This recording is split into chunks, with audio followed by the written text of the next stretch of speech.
เอามาเบิ่งน้ำการพี่น้องลายว่าป่าปุ้ยป่าเด้อค่อยนี่ค่อยหยุดก่อนยังหยุดก่อนค่อยลากไปเรื่อยๆทีละน้อยมันนี่ป่าแต่บัดนี้คือจิถือกลายเลยวันนี้กักลี้รอบนี่โฮมทางพี่ป่าน่ะมันบ่แจบแล้วบ่น่ะบ่ให้มันเต้นเขามันเองบ่ต้องดึงโอ้โรข่าวหมดดินพี่น้องเบิ่งป่านี่เป็นตะมวนนี่เดี๋ยวเก็บค่อยดึงขึ้นพี่น้องเอ้ยแม่นเบิดนี่กูถึกคักถึกแน่เลยบัดนี้ขึ้นเลยบัดนี่ปล่อยมันกินบัดนี้เนาะปล่อยตัวนั้นปล่อยไปตัวใดมันบ่เข้าสุดยอดซะนะเอาลูกเก็บเลยบัดนี้เก็บอันนี้ก็ค่อยๆเด้อนี่นะเก็บเอาไปเก็บนั่งนี่เฮาจะจับไปนั่งเก็บเอามาเอิดปลาหุ่นทางปอโถข่าวหมดขี้ดินพี่น้องโพดโพปลาน้องชาวนางนี่ลายเลยใครสนใจมากินเด้อใช้กินฟรีมาหาไม่อยากซื้อดอกนี่ชาวนางว่าถึกคักถึกแน่พี่น้อง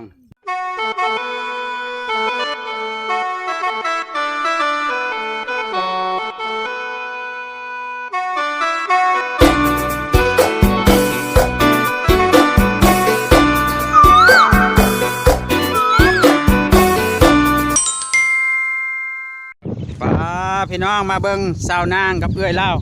ซอนกุ้งซอนกุ้งไม่ได้เป็นน้องฮะผู้เชื้อแดงพอแล้วเป็นเอื้อยผู้ทั้งฟังทั้งวังเดี๋ยวนี้ฮะทั้งลึกพ้นเอื้อยทั้งลึกทั้งนี้ผู้น้อง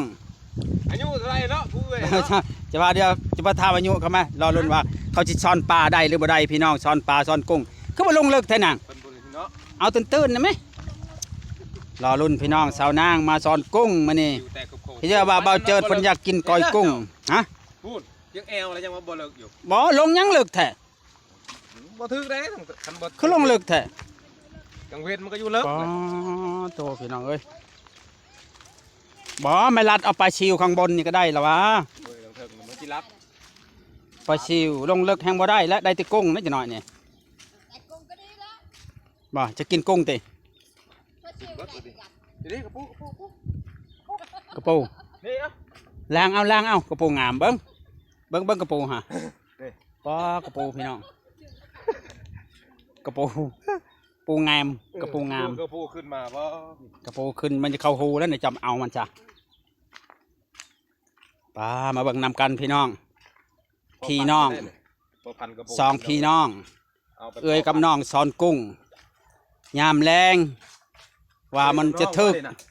มันสิทึกหรือโบทึกว่าเบิ่งนำกันเด้อพี่น้องเด้อทึกอยู่บ่อันนี้ชาเอาไว้บ่ทันมันแล้วปลาชิวเต้นดงดังอยู่รุ่นนำกันพี่น้องพุ่นมันจะโดดเอาทำพุ่นละดึงๆนะขนาดบ่เบิ่งมันเต้นน่ะดึงตึงนะทางนั้นฮะมันโผมันโดดเอาละปลาทึกเลยหน่อยรอดออกไปจ้ะตอนกลางคืนสิคักเนาะปอตุ๊ต้องแยงหางหน่อยขันแยงหางในคักเลยเนี่ยเป็นแยงทีเนาะรอดนะมันฉลาดมันโบเต็นเนาะมันโบเต็นต้องหาวิธีเฮ็ดเต็นโอ้ไปเบิ้งลุ้นโอ้ถึกปลาใหญ่กุ้งก็ถึกกระปูก็ถึกบ้านนี้มันโบทันมันอันนี้ผู้เพราะมันโบโฮมไปบนเดียวเนี่ยบอกคือโบโฮมมาดึงมันโฮมบนเดียวเจ้าทางตัวแกแล้วเป็นปลาฟูดจะเบี้ยชนรังใครบ่เบี้ยวดอกเบี้ยวเยอะซ้ายเนี่ยก็ได้เลยซ้ายจงจะโบโฮมไปบอลเดียวไปจะบชิกให้มันลงอยู่บอลเดียวก่อนไม่ยันน่ะมีทั้งกุ้งทั้งปลาชิวปลาทั้งกุ้งทั้งปลาชิวพี่น้องเอ้ยนี่แหละเขาว่าปลาชิวในก้อยแสบกับกุ้งว่าบางคนมันเอาคมเนาะมันคมเนาะคมปลาตัวสาวนางกับสาวมีพี่กับน้องซอนกุ้งก้อยแรงเอื่อยกับน้องผู้ใดคือใหญ่สำคัญผู้ใดเป็นเอื่อยผู้ใดเป็นน้องเลยจังหวะเด้อผู้ใดเป็นเอื่อยเป็นน้องถามเขาเนี่ยนะเสื้อขาวกับเสื้อแดงทั้งได้เป็นเอื่อยเป็นน้องเขาไม่ได้ถามเขาผู้นี้วะผู้นี้น้องเนาะชาวดังน้องเนาะผู้นี้เป็นเอื่อยอายุเท่าไรเนาะเอื่อยเนาะผู้เอื่อยเนาะอายุจะเท่าไรนะชาวมีเจ้าฮะ แม่นบ่ยังอายุ เอา 15ปี มาถามน้องอีกบาทเลยกูน้องดิ 24 สาวนางสาวชี โอ้ สาวเมียน15 แม่น ผู้เอื้อย15 ว้าวไปแล้วบัดนี้ว้าวไปแล้ว แล้วบาทแมนบ่ แม่นบ่สามีแม่นบ่สามี แม่นแม่น เอามาหอยนี่คือมาเอา หอยดังหอย อีสนางดึกมาดึกกุ้งมาถึกแกมสาวนางมาเนี่ยกุ้งมันโดดบักหอยคือบ่เอาบักหอยนี่ โอ้ยหอยลอยน้อย หอยโฟ หอยแต่มันอ้วนได้หน่อยแต่มันอ้วนได้ แม่นบ่ อ้วนบ่ ก่อนว่าเจ้าก็ลอก น้อยแต่มันอ้วน น้องอายุ24เอื้อยอายุ15 สางว่าว ห่างกันไปลึกแต่บ่แม่นเจ้าจำผิดบ่ แม่ทำแล้ว สางว่าว แม่นแม่นแม่น สางว่าวแล้ว มาซื้อ2ต่อ หอบซองพี่น้องขึ้นหลายรอบหนึ่ง มันก็สำหรับบ้าน บ่มันเขาเอาว่าจุมเจ้าลงเลิกโพดลงเลิกโพดจุมเจ้าฮะเฮาว่าลงเลิกโพดเอาตื่นๆแหน่มันลงเลิกมันบ่อยากถึกเด้มันบ่ทันกุ้งเด้ นางเนาะ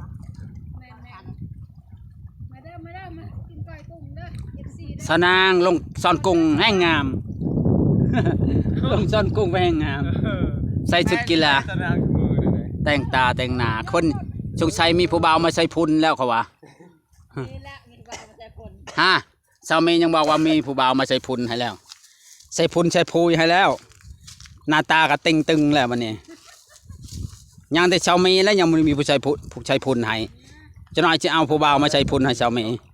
ฮะ ยังบ่ทันฮอดอันนั้นเรา